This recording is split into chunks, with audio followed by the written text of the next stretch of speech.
the WarCraft movie, Episode 8, June 12th, 2016.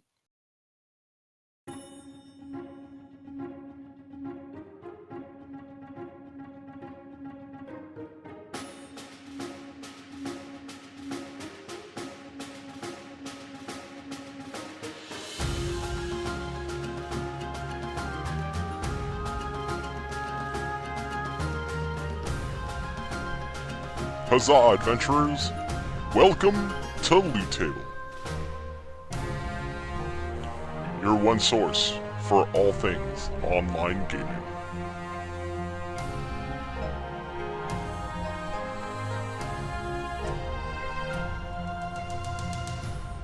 With your host, Caeleste, Tannlin, Lucitie, and Flattuss. So pull up a chair, adventurers, and share in the loot.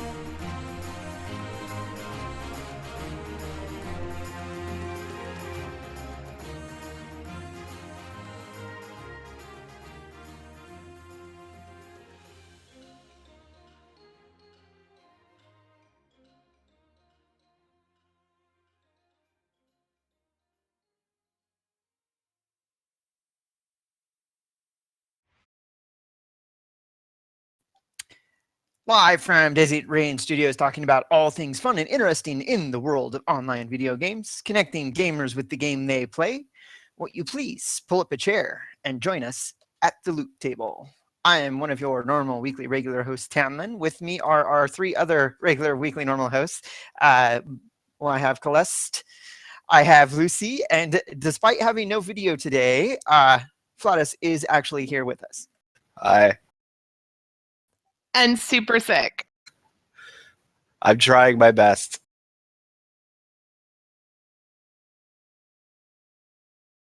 I have tea. I just got coffee up my nose. I have something wholly unhealthy but delightfully fruity and delicious and alcoholic. I just have the normal flavored water and coffee over here. I live a boring, uninteresting life. I don't know about that. All right. Thank you all for joining us this week. As I mentioned in the introduction, this week we are talking about the WarCraft movie, which is a bit of a departure from what we normally talk about. Like normally it's an online video game podcast. But since the WarCraft, World of Warcraft is such a... what do you call it? It's not the best MMO out there. It was the biggest, the one that most familiar outside of the people who normally play MMORPGs. Like it's the oh, you play Warcraft type thing. It was the king for a while. Yeah. And because of that, we thought that when they take the time to make a movie, it might be worth the it might be interesting to have a conversation of it. I myself personally, I love watching movies, and I talk about movies and television shows all the time with my friends when I am not talking about video games. So this is right up my alley for the most part. I would also like to add that, speaking of movies, we have a rating system that on a scale of 1 to Priest, how bad was it? Movie Priest was really, really, really bad. So, I think it's funny. I don't think I've ever seen that movie. Don't bother. What is Priest? A really bad movie. It's But I was talking with Chad/Chuene, and the new scale should be because this is a video game, a movie based on a video game, it should be compared to other movies based off of video games. So the scale is, the worst video game movie ever made. Are we expanding this to other types of games, like perhaps Dungeons and Dragons? Because they made some movies. The second we could. The second one wasn't bad. The first one was terrible. I I liked them both. I'm not ashamed to say that. I know that they're horribly cheesy and they don't hold up well to scrutiny. However, I was in that age and in that sort of like D&D sweet zone where I was just like playing D&D all the time, and it was sort of like I don't want to say it was like my life, but I think everybody here who's a gamer can understand what I mean when I say it was my life. It's not like I lived and breathed it, but it was my go-to hobby all the time. So I was just in that sweet spot where I was like, shut up, I enjoyed it. Wasn't bad, but I don't know. First one's pretty low. Second one was actually decent. Like it was actually like they had the same bad guy from the first one, but all in all, that one was pretty good. Yeah. So now on the other end of the scale, what are some of the best video game movies based off of video games that we can think of? There's a good one.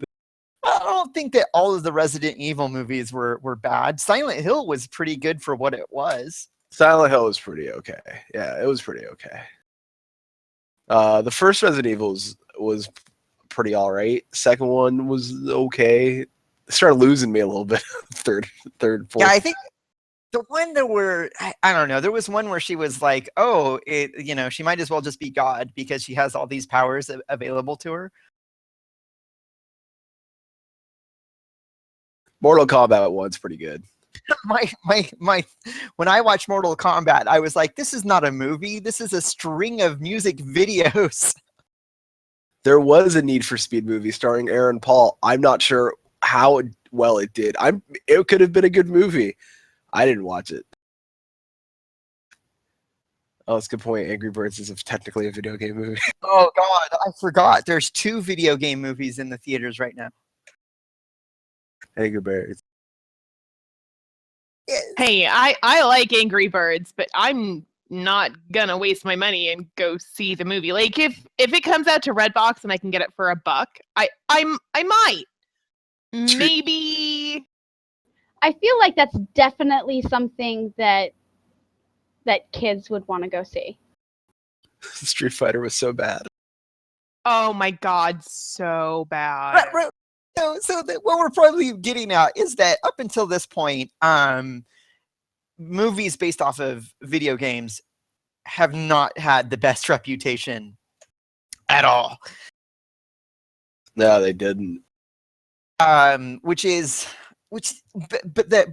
want to ask my other co-hosts this question that I've been thinking about, which is prior to the Lord of the Rings movies coming out, fantasy movies were also in the same boat. Like there were no masterpieces, there were no cinema blockbusters based off of the fantasy genre in general. Cinema blockbusters, no cult classics. Yes. Right, but in that same way, sometimes the movies based off of video games are also kind of like cult classics, but they never get really that blockbuster status. They never get elevated to it being like considered complete masterpieces. And then when the Lord of the Rings movies came out, like all of a sudden, the fantasy genre got looked at differently because it was like, well, now we have seen a true fantasy blockbuster and masterpiece. It was really, really good. If we could make 3 movies about walking really popular, we could do anything. I think I just angered my 3 co-hosts. I don't know because I can't see their faces. No, not at all. I absolutely love the Lord of the Rings movies. Like I literally get goosebumps and chills and cry and all kinds of. I'm very attached to the Lord of the Rings and the Hobbit. They were good, and I was disappointed that Tom Bombadil wasn't in them. Yeah. I think everybody was disappointed that Tom Bombadil was not in them.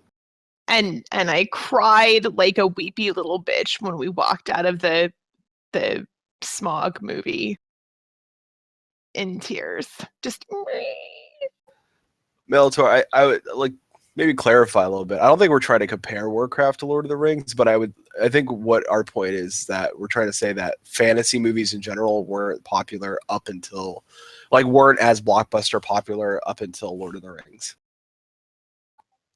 Correct. That's the point that I was trying to make. And because I was having a conversation on Facebook with it, and that because we have not seen that true video game being translated into a movie and then being a masterpiece as a movie, we kind of are skeptical about the genre in general. It's easy to be like, oh great, another video game turned into a movie, and it's easy to dismiss it because there have been no like movies that really are excellent, and like we'll get to it, but one of the things like we're gonna say like, well, what about the WarCraft movie? Where is it at in the grand scheme of things?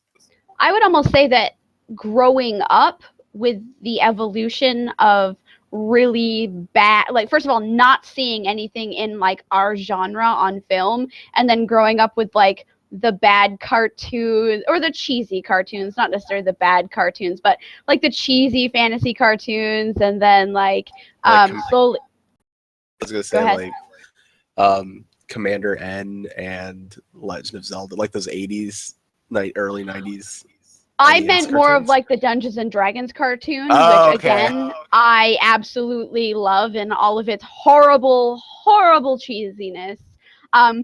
It's not like I grew up watching it, so it's not like I mean I might have been force fed it because my dad was my first dungeon master, but still I grew up like in this and with the animated Hobbit, and like I grew up knowing like without seeing any like high fantasy or mid fantasy or whatever you want to term it as fantasy represented in movies. So I feel like we're almost kind of like used to the cheesiness too, and we can kind of like dismiss it because it's like the only thing that we really had. Yeah, and that was one of the comment that somebody made is that about like all you have to do is add a Rush soundtrack and it's like the perfect 80s headbanger like WarCraft movie. And I'm like, and somebody else replied to that comment on Facebook too, like, do you know who the developers are? That's who they all. They're all a bunch of long-haired, bearded metalheads that love fantasy that made a video game. So it's not that hard of a stretch to imagine that that's the type of movie that they would want to see. Actually, can we get that Rush album to come? I'll listen to that. But we had So- things like the Dark Crystal, the Labyrinth, things that were like cheesy, but still like they had flavors that we wanted to see in the movies. Is it wrong that I really didn't like the Dark Crystal? Yes. No, the puppets creeped me out. Like, to be perfectly honest, I was like, this is just really creepy. But to be fair, David Bowie in the Labyrinth kind of creeped me out too. Like, I was like, why is there so much sexual tension between him and this girl? There's so much sexual tension, and she's a child. Dance package dance. And a moment for David Bowie's package. All right, so before we further delve into the WarCraft movie, our review of it, just quickly, if you're afraid of spoilers, we promise that we won't put out any spoilers until the second half of the show. And before we get into that part of it, we will clearly let you know that now we are going to spoil the movie maybe a little bit if you have not already seen it. During that time, Flattuss is going to drop out. As we've mentioned, he is not feeling well. And so it'll just be the three of us discussing the movie. All four of the hosts have, though, indeed already seen the movie. Yes. Some patch notes really quick. E3 is currently in its pre stuff. I don't know. It was hard to get an idea of when that E3 starts and ends. I didn't think it started until Monday, I just don't know. EA had their big Battlefield 1 play stream earlier. I think Bethesda is going on right now. Yes, and speaking of nice tie-in, David Bowie's son directed the WarCraft movie. Yeah. This is true. It's all facts. Also, EA and Bethesda are their showings are not E3 related. They just did their own thing prior to E3. No relation to E3 at all. None. None. No. Well, they were tired of E3. Like, I don't know. Like Bethesda had put out a thing that E3 is a pain in the ass, and they were like, we'd rather rent out our own space and do our own thing. And EA followed suit. Right, and speaking of the reason why we're covering Warcraft, like I don't think Blizzard does anything at E3 either, because they would rather just do it at their own convention at BlizzCon. Yeah, I mean they show up. It's not like they're not there. They have a presence, but they don't really announce anything. Same for Square, unless Square may announce things that are not Final Fantasy 14 related, but Final Fantasy 14 will be there, and they may do like a special little thing, but nothing major. Yeah. All right. Other patch notes that we have going on this week. Landmark is officially launched. It launched like last Thursday, and then on Friday or Saturday for all other players. Friday and Wednesday. Wednesday and Friday. Oh, okay. The It's out. 8th and the 10th. So next week we are covering Landmark, the launch of Landmark in depth. Other patch notes we have for you: Conan Exiles early access on PC begins September 13th. This is directly from their own website. I am still somewhat interested in the game, but I will say that nothing about the game so far has told me that it is worth paying a premium to get early access. I think that all of us here, now that we've been doing podcasts now for like multiple years, we're kind of a little bit more hesitant about what early access means, and paying a premium for early access means that, you know, well, what all are we getting for it? I don't know. I'm on that train that I'll just wait for it to come out. Yeah, and unless they show me something that is really unique and exciting that is worth paying a premium for early access, I'm not going to do it anymore. Last week during the Overwatch show, we had talked about how the Razer Chroma What is would be. Overwatch? Overwatch. Did I say Overwatch? You Sorry. said, I was like, what is Overwatch? Sorry. Oh, during our Overwatch show last week, we talked about how the Razer Chroma would be taken over by the Overwatch game, and it would change the colors based off of the colors that you were playing. And we said that we were going to shoot a video for it, but instead, Razer did their own, and it's going to be so much more professional Right, than what I could produce. So there's the link to the video that I put in there. Go ahead and watch it after the show, or I'll, put it up on another tab and mute it, and to watch the pretty colors. It is pretty neat. One of the other games that we talked about, Atlas Reactor, also has that same function where your different abilities on your keyboard light up depending on what you play. So our last bit of patch notes, DreamHack 2016, the summer event is going to start next weekend. That is June 18th through 21st. DreamHack is a huge esport and video game celebration that happens in Sweden. They had their first DreamHack sponsored event in Austin a couple months ago, but their summer one is pretty big, and it happens next week.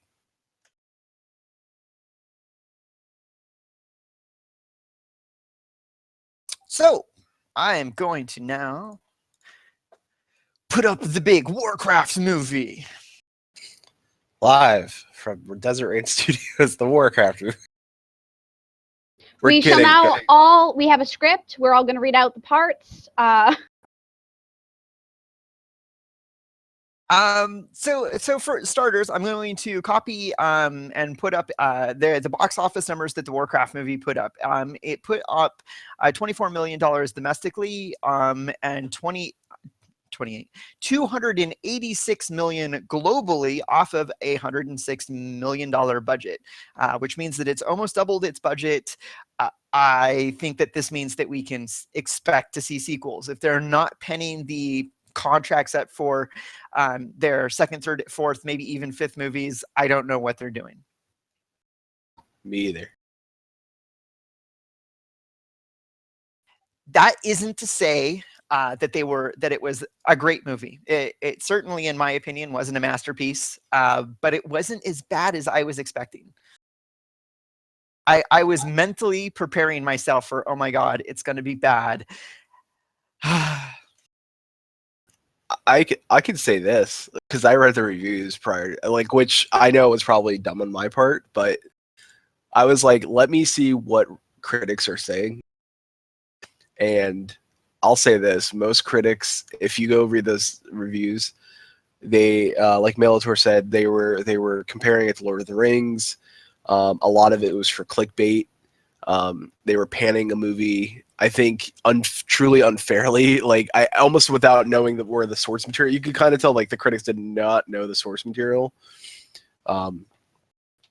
Which you know, it's hard. You know, you're trying to make a movie that's both for fans and a broad audience, but I don't know. I if you're a fan of the content, I would say I wouldn't listen to the critics personally. But I'm excited because there's going to be sequels. Because I think that much like the first Lord of the Rings movie, and I said this in chat earlier to you guys, I think that this is kind of like the Fellowship, where we get the intro, like we meet everybody, and everybody says hi, and I think the sequels will be like, all right, shit's about, this is where like everything goes down. Like, I'm excited about that. So yay. Let's go that way. Absolutely. I don't think it's like going to be. I don't think truly comparing it to the Fellowship of the Rings is fair, because Fellowship, Lord of the Rings, or Fellowship, Return of the King, and The Two Towers, they were all filmed at the same time. They were just released a year apart to allow the box office to make as much money as possible. Whereas the WarCraft, it was definitely like, okay, we're going to make one film and we're going to see how it does. Yeah. Oh, I can let you know that, because I know there were reshoots, and it did come out that the reshoots, the movie originally, I guess, was more political, and they did some reshoots to make it a little more action oriented. Oh, I can sort of see that. Yeah. I can see that too. So my personal highlight of the movie was the orcs. The CGI from the orcs was phenomenal. It was they talk about in movies that there's always that movie that lays the groundwork for what the other movies that follow on after it. The Matrix was really set the bar for like that stop, time special effect. And I think that when it comes to CGI alien races, monster races, like WarCraft really like elevated, not from an artistic point of view, but from a technology point of view. It was almost flawless how well those orcs were filmed. Yeah, I agree. They looked so real. For like, I was like, these are real creatures. Like, orcs just live, and they hired orc actors just to come out. And the dwarves, so good. The dwarves? They're in the trailer. If I mention anything, guys, it's in the trailer, and I won't ruin anything that's not. Yeah, it's. I was just making sure that I heard what you said. That you thought that the dwarves were also. Oh yeah, they also were really good. Yeah. I didn't like it. I didn't like the dwarves, but I don't like dwarves, so whatever. I don't like the WarCraft dwarves. I thought they looked squished. The dwarves. I thought they looked too squished. That's how they look in the game. No, their heads are rounded, not flat. Squishy. Maybe they put. Looks like somebody dropped an anvil on his head. Well, remember, this is based off of WarCraft, the RTS, so squish dwarf faces happen. It's a real thing. Look it up. So, spoiler free, I think that the CGI was also my favorite, but mine was the depiction of magic. So good. True. I'm gonna give my review. I'm gonna just give out like my entire review so I can get out of here, because I think my voice is gonna start getting worse as if I keep going on. If that's cool with everybody, if anybody wants to jump in front of me, As long as it's the non-spoiler version. Yeah, no, it's not spoiler. I can give a spoiler-free version of my review. All right. So I will say this up front: this is a fan movie. This is clearly made for the fans of WarCraft. Not only the MMO but the RTS games. This is the story. So if you're going to expect to see World of Warcraft, this isn't that story. But it's a good movie. I think the acting was pretty on par. I know some people said the actor who played Medivh hammed it up, and I didn't find that to be true at all. I think Ben Foster. I don't think Ben Foster hammed up Medivh at all. But as you were saying, the acting for Gul'dan, I forgot that was not Daniel Wu. I forgot.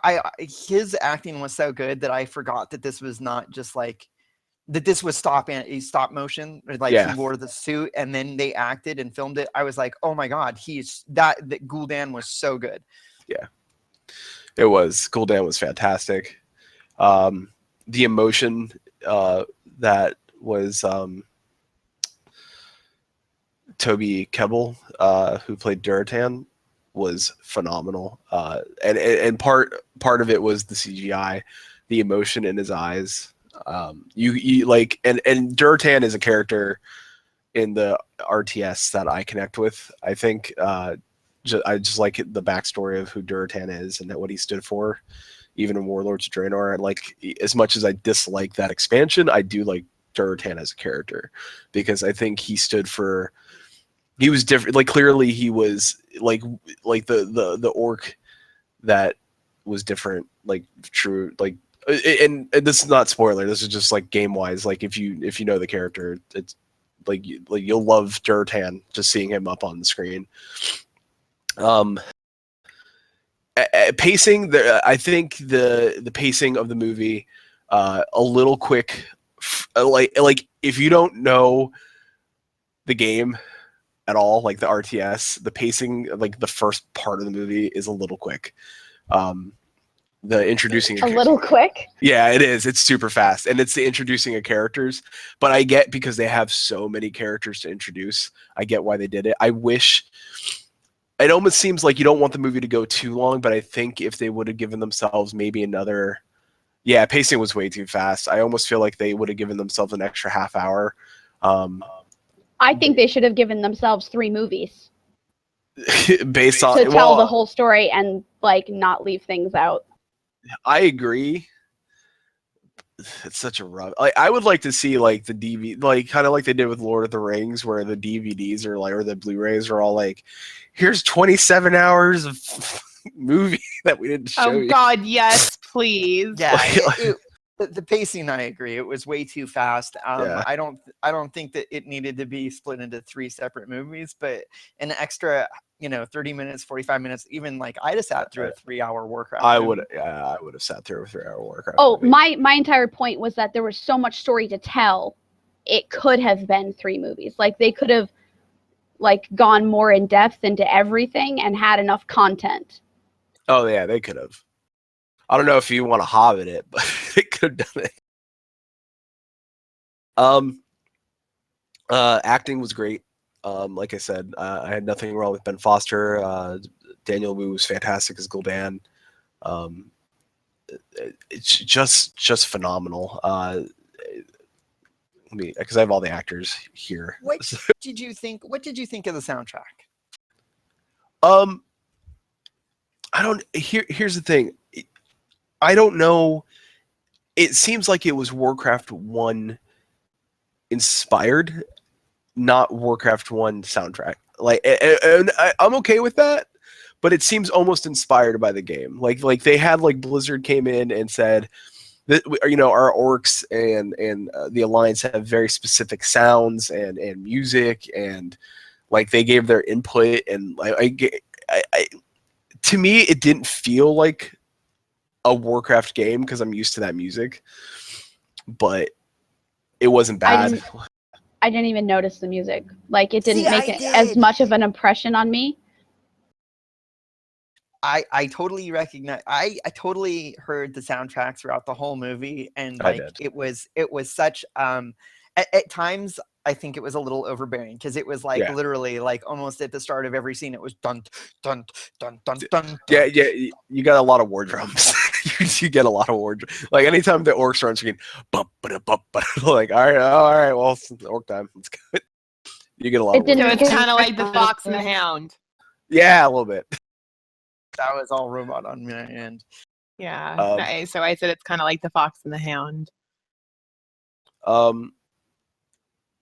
I really. Oh, go ahead. I was just gonna say I distinctly heard like the login screen music in the movie at least once. At Yeah. the end, as the credits rolled, it was definitely the login music. Yeah. I had actually, Flattuss, were you done? No, I was gonna say real quick. One thing that stood out to me was the and we talked about the magic, and I think not only the magic, but like the little things they hid in the background, like the summoning stone, and this is not spoiler. This is like little Easter egg stuff hidden in the movie, like the summoning stone, the murlocs, like those little flare items. I loved the Murloc. Oh my god. Yeah, like you like, and I'm emphasizing like this is a fan, like this is the most expensive fan movie ever made, and I'm not talking about like a fan movie like YouTube or guys in the backyard filming their own version of a fan movie. Like you could clearly tell Legendary and Blizzard put money on the table to say like, let's make this for the people who play our games and supported us for years and give them something that they want to watch. And if you're about that Blizzard life, and I know for a fact because I watched that the guy who runs the external media for Blizzard has said that he would like to see not only WarCraft but all of their content come to theaters. They would like to see a StarCraft movie. They would like to see a Diablo horror fantasy movie.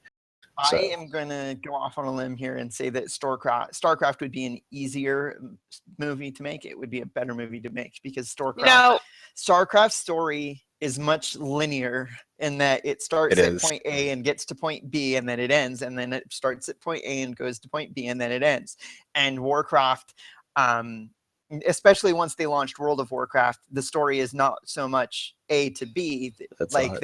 There's so many different branches on the tree that you can go and find out what's going on over here, go find out what's going on over there. And so it's a much more complicated movie to make. Do you really want to see Raynor and Kerrigan in that relationship, that terrible, horrible, poorly written relationship? Played through the game, so some StarCraft 2 spoilers. Like as I played through it, I am at some point in time when a relationship ends and you have to think on it, you're like, maybe that relationship should have never happened in the first place. And then when you see those two characters trying to like get back together, having some complicated feelings, it's like, didn't you guys just realize that maybe you guys weren't meant to be together? What are you trying to do? Okay, so we're like halfway through the show. Yeah. Just as a note. Yeah, let me finish and get out of here. I have an important question. I have such an important question to ask. I want to get Flattuss's take on this before he leaves.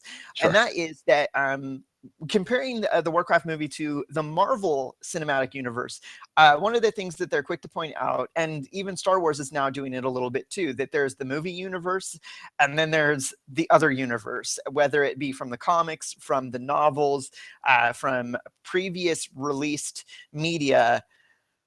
And now Warcraft is the same way. There's the movie version of how things happen, and then there's the other versions of things, how that happened. And I don't want to spoil it too much, but I wanted to get all of the hosts' opinion on that. Does it bother you that there's now that they're fracturing it a little bit, that there's like a cinematic universe and then there's the game universe, etc.? No. I don't really know the book/game lore for Warcraft, so I came out of the movie being like, oh, so that's how this happened, and then the people I went with were like, no, that's not how that happened, they're changing everything. I will say this: if you are a lore nerd, leave that shit at the door. Leave that. I take. It's the same thing I'll say about Game of Thrones. Take it as extra content, or anything. Like same with Marvel, the Marvel Cinematic Universe. Take it as content that's not faithful exactly, but gives you something extra. Will I take a WarCraft movie any day of the week? Will I take a sequel? Yes. Does it hurt me that it's not super lore specific? No, it's not killing me. Like, it's just another piece of the content. Like sometimes the comics do some weird shit that I'm like, what the fuck why did this happen? The books do the same thing. Like especially the most recent books. Like I don't like the fact that the books have been more about like, all right, here, like it's 5 heroes, or like it's like I never dug that stuff. So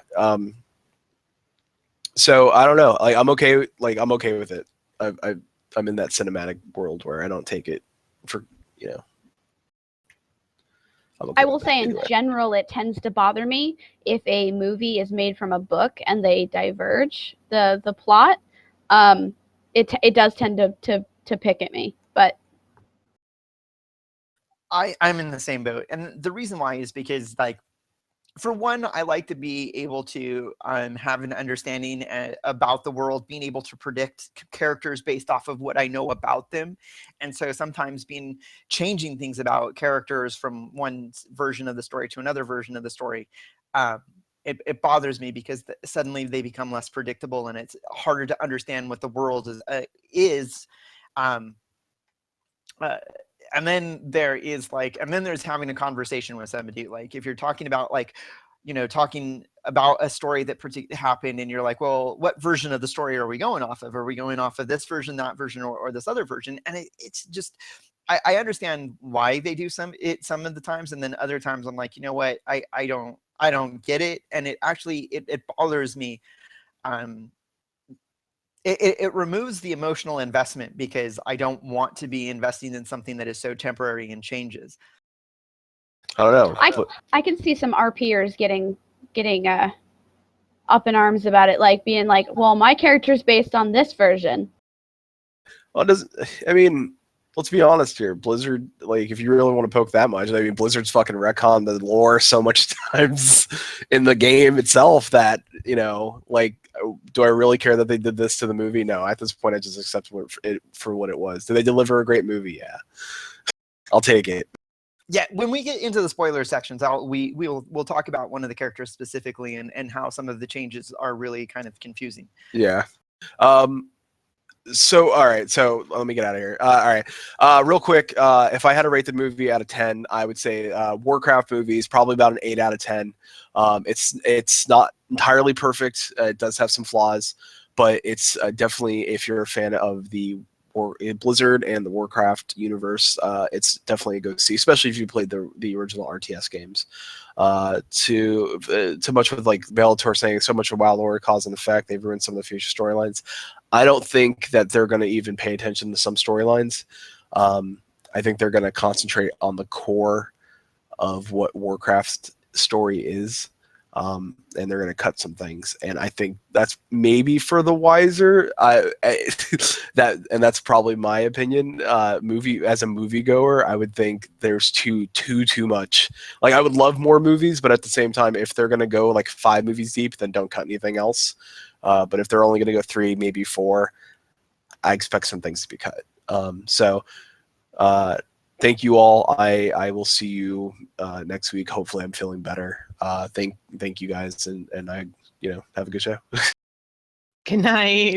Night, guys. Feel better, Flattuss. All right. Thanks. And with Flattuss leaving, I'm going to warn you now. This is where we will spoil it a little bit, but we will get on to other people reviewing before we spoil it. I was gonna say I haven't even had the chance to say what I had to say about it. I will make mine brief. I would rate it like an 8 out of 10. I enjoyed the acting. I didn't like the casting choice for Medivh at first, but it warmed up much quicker than I had thought. I thought the CGI was pretty much fantastic. I I loved the magic.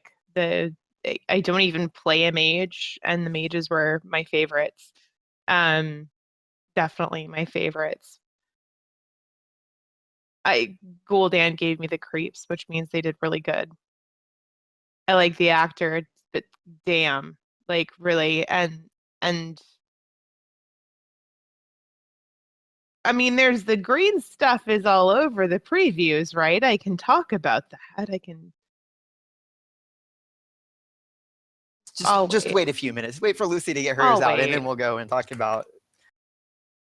That was all. I'm done. But it was good. I'm not going to go last because I feel like me going last is bad. I will say this. Technically, you are last. Well, Flattuss, Tannlin still has to go. So, I just as a disclaimer, I have not touched World of Warcraft in almost 5 years. I was never a huge lore junkie in World of Warcraft. I played on an RP PvP server, so I read the quests as fast as possible, if I read them at all, in order to not get killed while I'm trying to read what I have to do. And I am coming at the movie with a very base understanding of people, events, and places. So just take that into consideration when you listen to my next part. I didn't really like the movie. I felt like nothing was explained well enough for somebody who doesn't know what's going on. And I don't feel like some people, I still don't know what their names were. I have no clue what their names were. I tried to look through the credits and I was like, I can't. I know a name now, but I don't know where to put them. I thought the CGI was fantastic. And I thought parts of the story had huge plot holes, and I felt like parts of the story felt really, really forced. And I really wish that they had taken more time to tell the story so that it was more, I don't know, it was just more like explained, I guess. Like, I hate to say that they should have dumbed it down for me, but I really do feel like they were speaking more to their fans than to people coming at the movie with zero prior lore knowledge.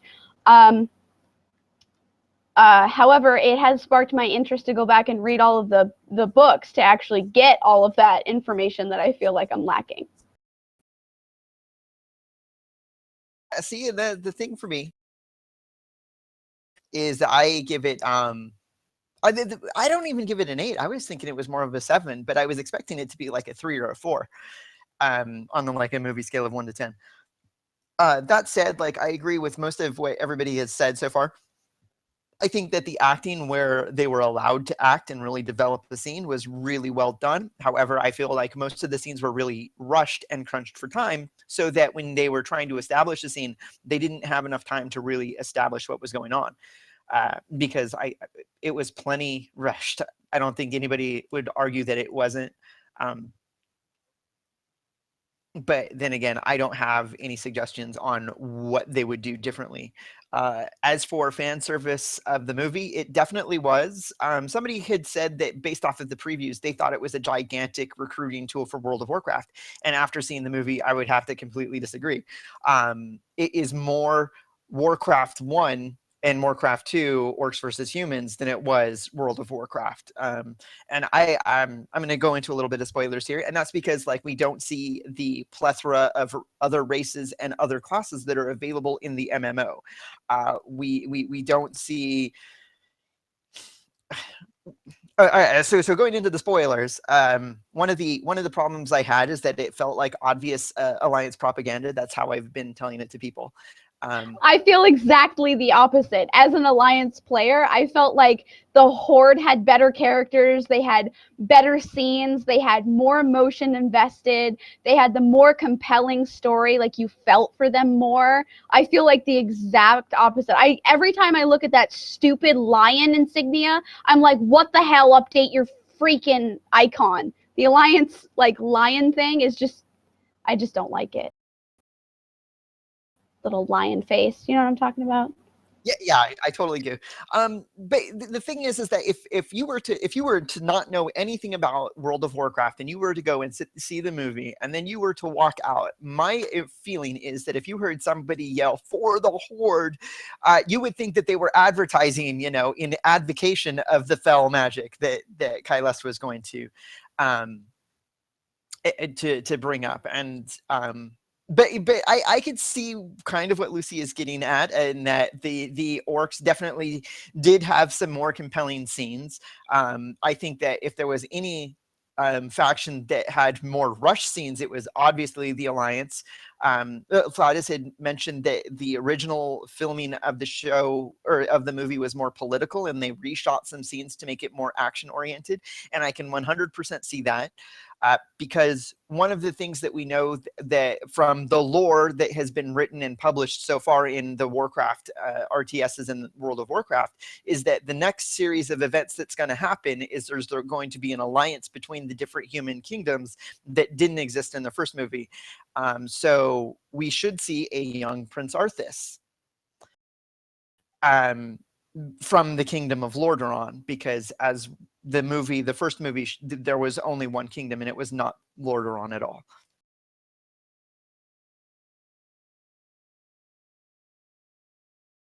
Now that we brought up spoilers, my favorite part of the movie was how well they did with the Fell and the mages. Did I mention that I liked the mages? I really They were liked so freaking good. it. Doesn't hurt that yeah, it was good.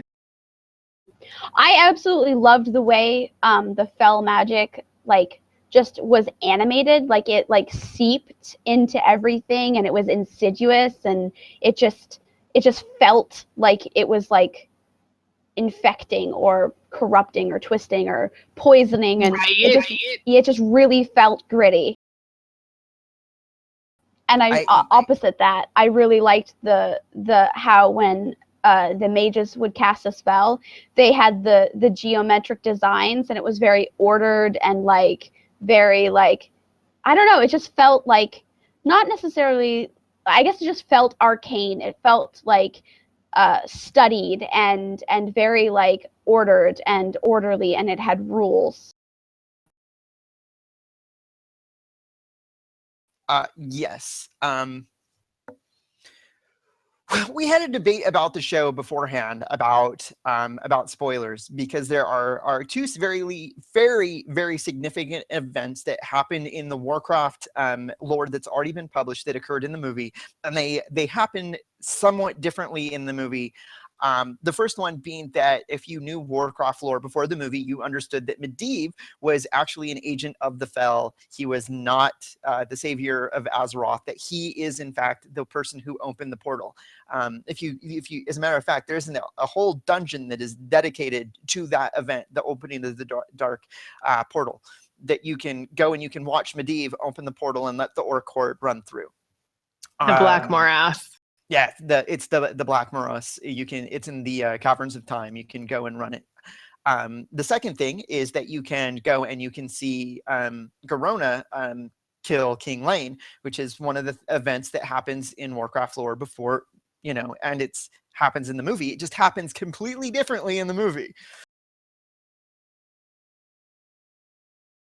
One of Malator brings up the fact that there's no Ner'zhul in the movie, and that was one of the comments I made to Caeleste after the movie, is that the original Orcs versus Human RTS Warcraft 1 had the Shadow Council. Gul'dan was not a single warlock who was in charge of all this spell magic. He was one of a group of the Shadow Council, and there is Ner'zhul is a very important character, and I don't actually want to spoil it too much, but if he's not in this movie, he must 100% be in the next movie.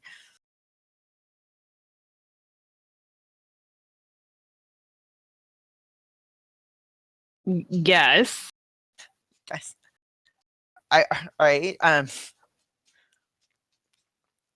that's one of the things that I missed having, is that they didn't talk anything about the political factions within the Shadow Council before the movie. I think that they did a good job of showing that the Horde was not actually a true unified horde, that it was several different orc clans with their own personality and political leanings that were joined together by Gul'dan because their world was dying and they had to get out and they had to escape to another realm.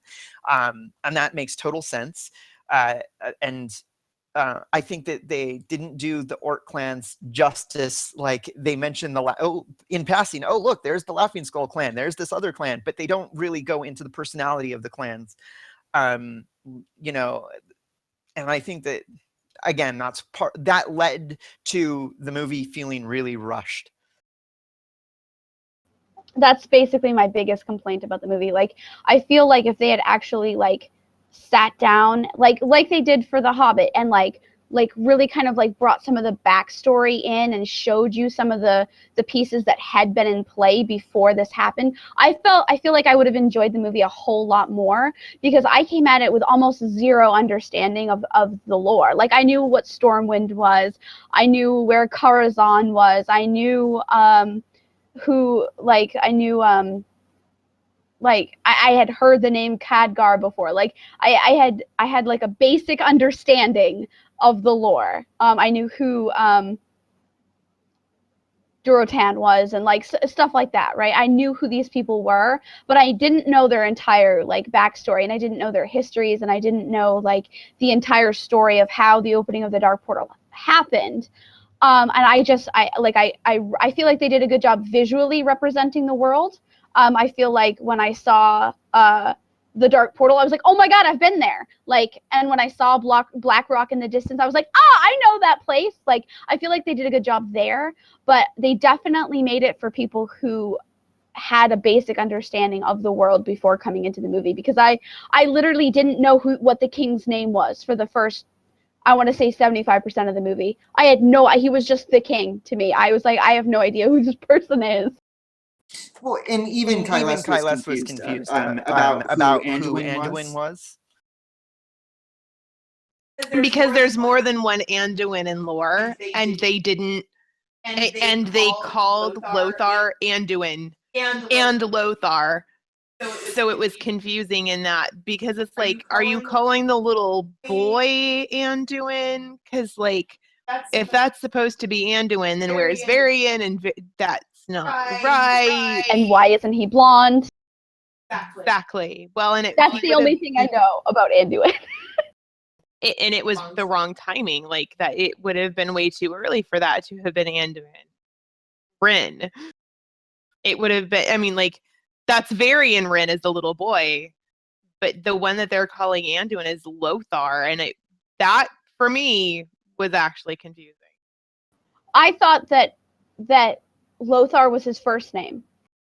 Right? Yeah, most people do, because like in amongst World of Warcraft lore junkies, I think that we almost exclusively call him Lothar, because I don't. Yep. And so to hear him like referred to by that first name Anduin, it's like, oh yeah, that's right, because we understand from lore that Varian named his son after his mentor, who was Anduin Lothar. Yep. I actually hadn't. I didn't like. The first thing that anybody calls him in the movie is Lothar, so I thought it was his first name throughout the end, and that's where I got that idea, is that was his first name. Because I didn't know him from the lore at all. You're not the only one that felt that way.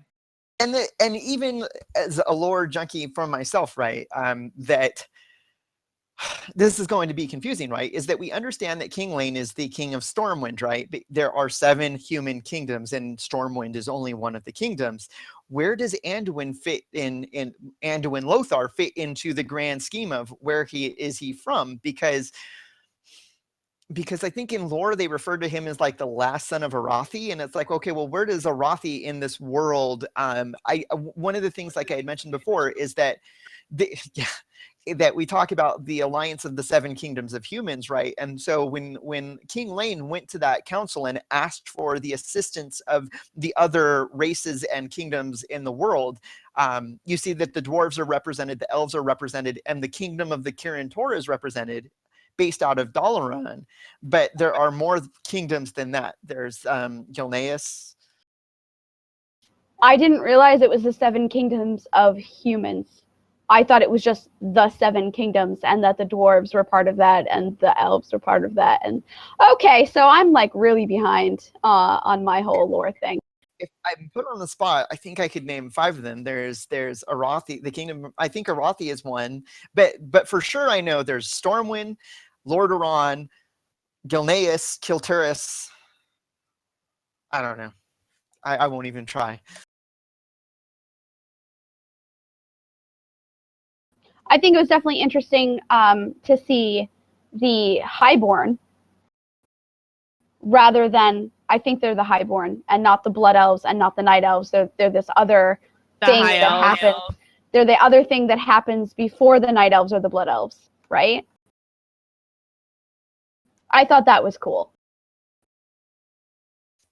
And Caeleste and I had a little conversation about that, because there are because we know that what happens with the elves later on in the stories, but she did not like at all the way that the high elves were represented. And I'm like, well, maybe that they're making them look particularly nasty and evil because they later leave the alliance. Their mouths and teeth were bloody. I didn't like that. And I didn't like, and okay, so in the beginning of the movie, you briefly see Draenei, and oh my god, they looked really, really bad. And so I really hope that the reason they looked so bad was because of, like, they were getting their lives drained by Gul'dan. I hope that that's the reason why they looked so awful, and not because they just really dropped the ball on the Draenei. Like, don't get me wrong, I'm not an Alliance player often. I play Alliance because I kind of like the Night Elves and I kind of like the Draenei, and sometimes that's what I want to look at. But for the most part of it, I'm Blood Elf all the way. But no, I didn't like the elves, and I didn't like the way the Draenei looked. And like I said, I really hope that the Draenei looked that way just because of Gul'dan fucking. I hope they do as well, because I mean, I am no Alliance player. I don't especially love the Draenei in general, but one of the images that I've always had in my head is that when you see a male Draenei paladin in full armor standing strong, he is an imposing and impressive feature, you know, and the Draenei in the movie didn't look anything like that. Paladins? What are paladins? Those don't exist. Neither does healing magic. That true. We didn't see any of the orcs use any shaman magic either. It was like there were Caeleste says that there were 3 classes shown, and I'm like, it's just you had mages and warriors. That was it. And she was like, no, there was Garona's a rogue, and she's right. And you totally see Garona be roguey. I was gonna say she's got that backstab down right. Wasn't that more like the right here? Well, you know, she only had a dagger this big. She had to make the most of it. It's true. I mean, she was really clumsy with all of the bigger weapons. She didn't really look like she knew what she was doing until she had the 2 swords in her hand, and then when she had the dagger. I really wanted to see more female characters in the movie, and I feel like Garona could have been a really awesomely developed character, but they wanted to leave her so much a mystery that she just was like kind of flat. We were talking about plot holes, right? So one of the big plot holes was that Garona, they call her the half-breed, right? And one of the constant complaints about Garona is like, well, is she half human or is she half something else? And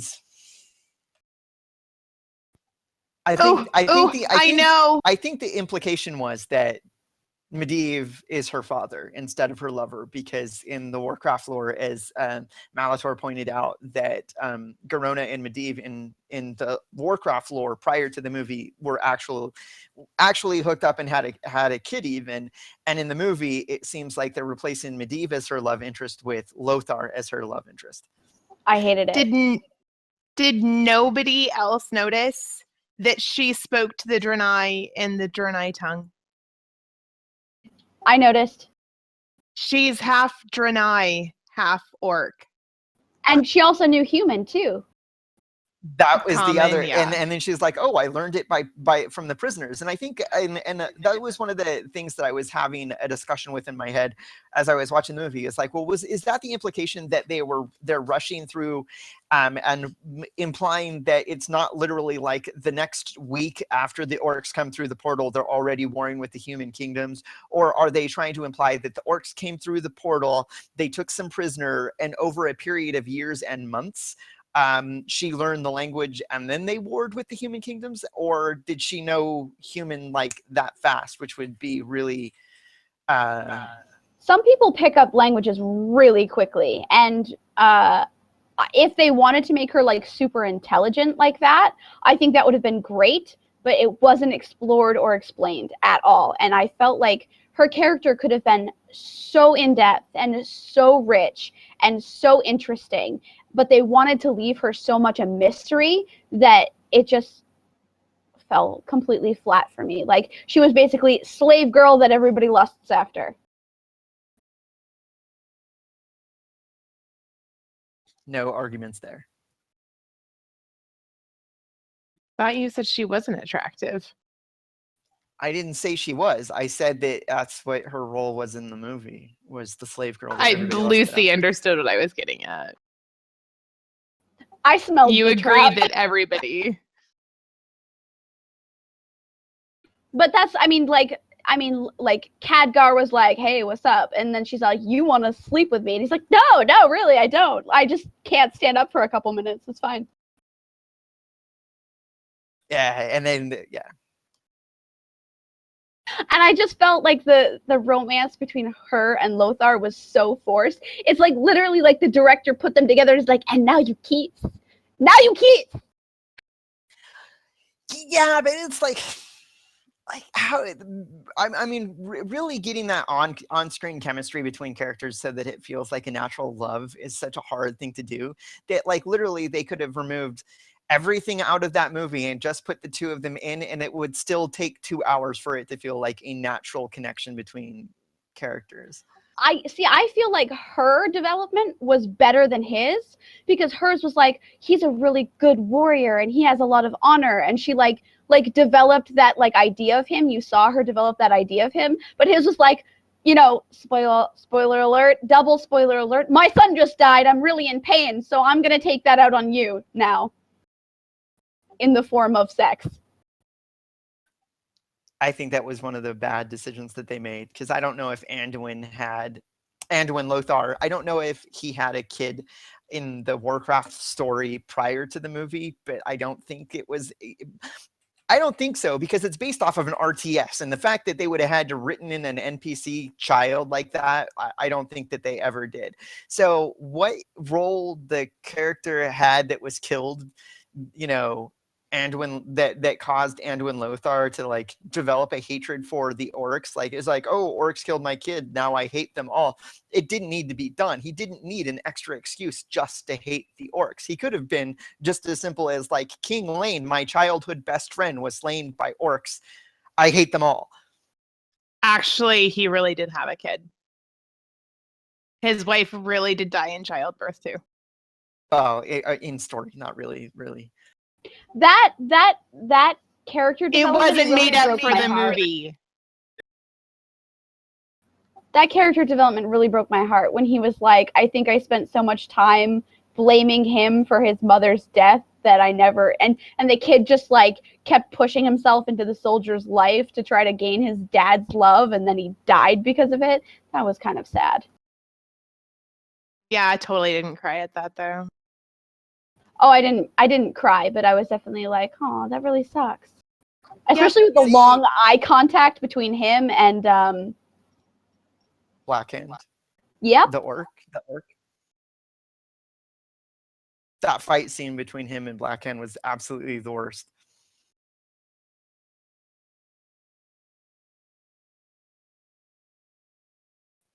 I don't remember. That's how bad it was. You know that Blackhand dies, and you know that Lothar kills him, right? And you don't remember the fight scene at all because that's how bad it was. Wait, which time? The in the little ring? What's it called? Drakmar or something. It's like they're basically trial by combat. Yeah. That one or? Yeah, that one. He really won that really quickly. So bad. I'm going to slide between your legs and slice you, and you're going to die, and then I'm going to win. He did tell his kid, like, don't come at it from brute force, you have to outsmart them. But it could have been, this is why they shouldn't have rushed the movie, because that fight scene could have been, like, the fight scene of the movie, and it could have been, like in, what's it called? The movie with Liam Neeson. Which one? Sorry, it's the one where he's like, I will find you and I will kill you, or No, it's medieval, and there's a fight scene at the end. Yes, and they took all the music out. It was just the sounds of like combat and like people fighting, and it was like when I watched it, it was really gripping, and like you were like, oh my god, what's gonna happen? And I thought they could have drawn out that fight scene a little bit more, because it was a big like resolve for the movie. Well, it was also critical. It was also one of those scenes where it was an establishment that even after the horde of orcs came through the dark portal, that they were no longer unified, that Gul'dan couldn't hold them together because he had betrayed their honor by killing Juratan, even using magic that was disallowed in a ritual combat like that, right? So that's kind of setting the scene for the next movie, where the clans are no longer unified under Gul'dan. They're still through the portal, but now the human isn't dealing with a unified orc faction. They're dealing with several different clans of orcs all running around the countryside. And so to have it established that the orcs' honor was so important to them that they would let Lothar walk is cool, but the fact that they were like, but he hit him one time, it was so like they could have done so much better. That fight scene should have been the pinnacle of the movie. It should have been like building up to that fight scene, and then everything else after that was the resolution of the first movie and setting up the stage for the next one. And I feel like that's one of my criticisms of the movie, is that there is no real, like, where is the highlight, where is the climax of the story as it is right now. But it feels like it's when Garona kills when Garona and Lane are stranded on the portal after it closes, and he is like, kill me, and she does. And that is the pinnacle of the movie. It needed to be, because they were establishing that hatred between orcs and humans, like just really solidly establishing that. Well, I don't necessarily like how it was done. I think there could have been better ways to do it. At the same time, like, you expected a longer fight between Lothar and Blackhand. I was getting ready in my seat, like ready to, white knuckle the armrest and be like, yeah, this is it. And it was like, it's over. Seriously, that's it. That's exactly why. Because you were wanting and expecting a much longer fight, so you didn't get it. I deserved a much longer fight. That's what she said. That's what she said. She was wanting and deserving. That's metal.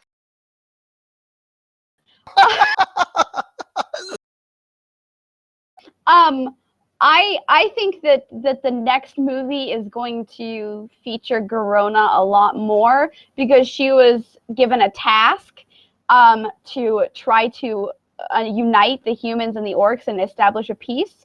And I think that's good. That's where the sequel is going. Her and I believe Khadgar, they're both going to be key players in this next sequel if there is a next sequel. I would be okay with Khadgar being key in all of the movies from now on. Thank you very much. Well, one of the things that we've established, right, is that the movie just killed in China, and Caeleste, I talked to Caeleste before that, and I was like, because it's such a huge movie in China, they're going to make a sequel, because it's like leaving money on the table if they don't, because the Chinese audience is definitely going to want to enjoy that next movie, and so there's no reason not to. And then speculation on what the movie might my speculation on what the next movie is going to be about. It's going to be about the orc internment camps where they imprison the orc tribes, because that is how Thrall establishes his identity. I don't want to talk down to anybody's intelligence, but the word Thrall is like a slave in the Nordic language. And so when Thrall calls himself Thrall, he's basically referring to the fact that he was raised as a slave. And he is the little orc baby that you see in the movie and he grows up. So they call him Goel because Goel is really right. And so that is going to be established part of the movie, is going to be about Thrall's ascension from childhood, raising up into being a war chief.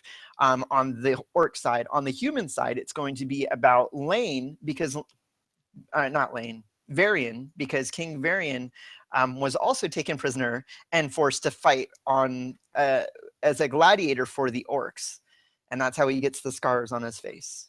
And the orcs have a nickname for him that's different than his human name, Varian would. And it was the orcs who captured him? Pretty sure. I might be mistaken on that.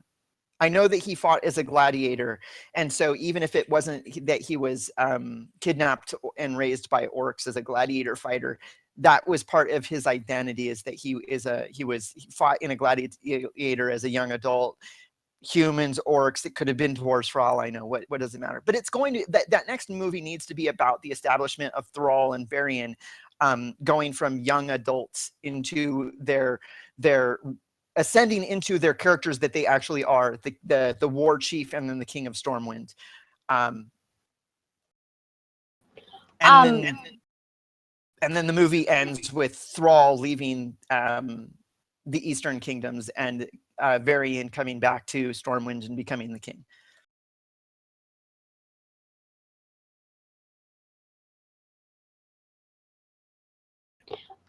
So even though I didn't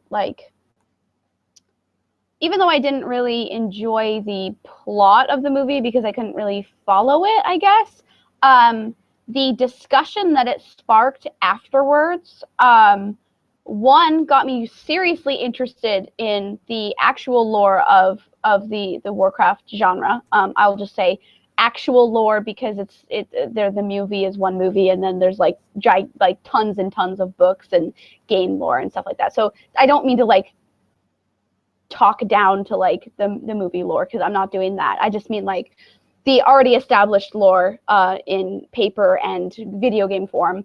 It really has me wanting to start reading about that, because I'm really interested in a lot of the things that happened, and I want to know what's Khadgar's story. Where did he come from? Where is he going?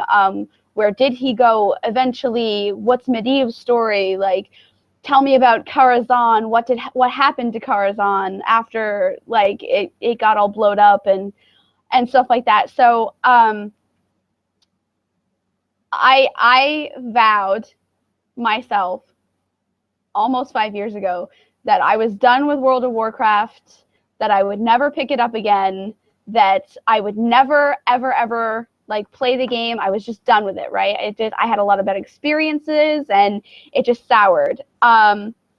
Almost 1 month, 5 years later, so not quite, I'm 1 month shy of 5 years later, today I resubbed to World of Warcraft. I don't know what yeah. to say about that.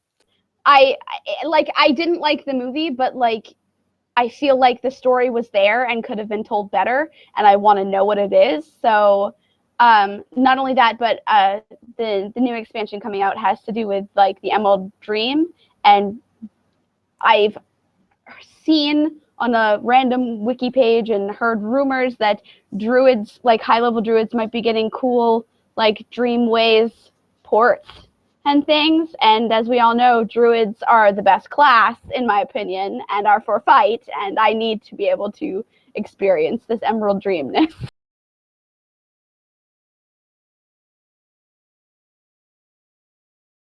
All right. So let's get some closing thoughts. My final thought pretty much is summed up with the like, I'm already talking about what the next movie is going to be like and what story this next movie is going to tell. So obviously I thought the movie was good enough to go see the sequel to it.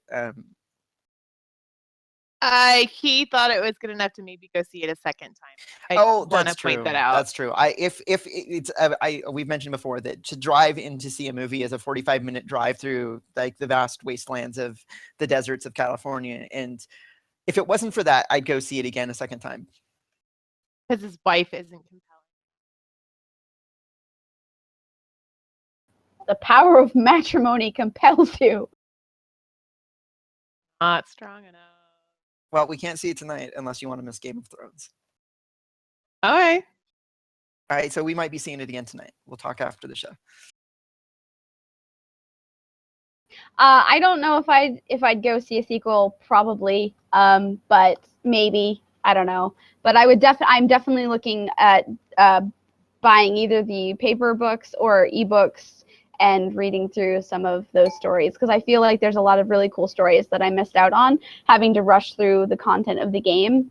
And I'm hoping now that I've rolled on a normal server that I can sort of digest that lore a little bit better.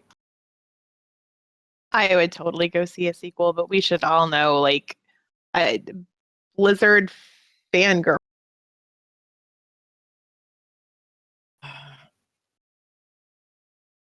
I have Blizzard tattoo. I have more Blizzard tattoos planned. So yeah, I'd totally go see it again, totally go see a sequel.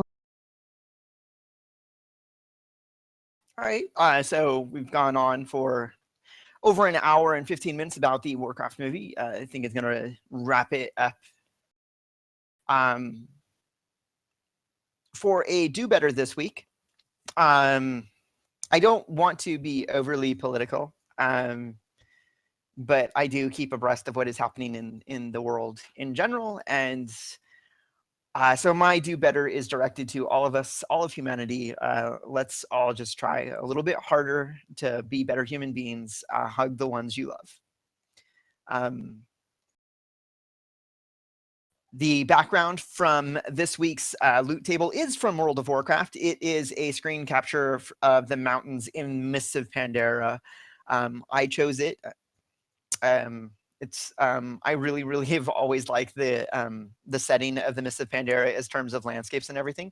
It looks really good. So our schedule going on next weekend is our conversation about the official launch of Landmark. If you're new to the show, we have been talking about Landmark and EverQuest Next for years, and we just only changed the name of the show when they officially canceled EverQuest Next. So all of us have played Landmark at some point in time, and so we're going to talk a little bit about Landmark now that it is officially launched. And we're going to have some giveaways on that show. The weekend and after that, June 26th, we were originally going to be talking about No Man's Sky because it was going to have launched by then, but we are going to push back the conversation about No Man's Sky back until after it launches in August. And so June 26th, we will be talking about the survival and building genre of games, focusing on Minecraft and Terraria, but there are plenty of games in the genre, including H1Z1 and Ark. The Conan Exiles game that is coming out are all those same type of survival/building games. And then last thought, and I'll throw the link up here in just a second, is that you're free to join us on our Discord server.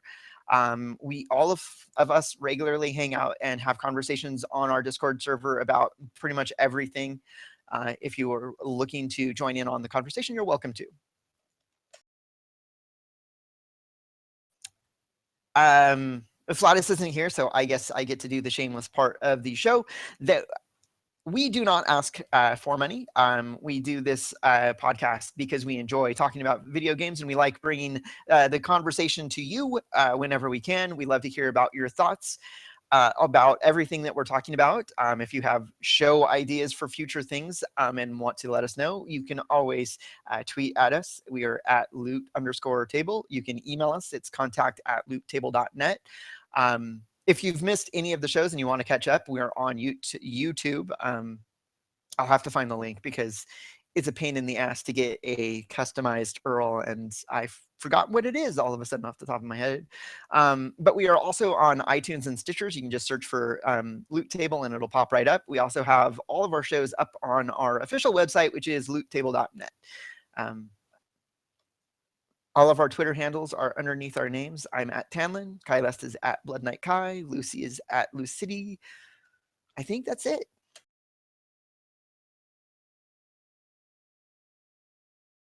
Except for the camping part. Yeah, I was gonna see if you guys were gonna say anything, because I just went on for like 10 minutes nonstop, and I don't want to. No, shaking your heads. All right, well, thank you all for joining us on our conversation about the WarCraft movie. I hope to see you next week. Camping out in 5, 4, 3, 2, 1. Good night. See you next week.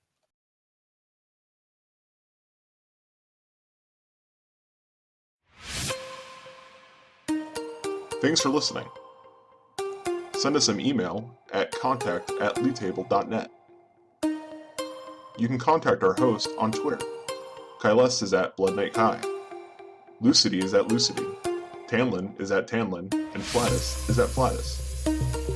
Loot Table is a Desert Rain Studio Productions. Music is provided by MDK. Find him and more of his music at soundcloud.com/MDKofficial. Thanks for joining, and game on, adventurers.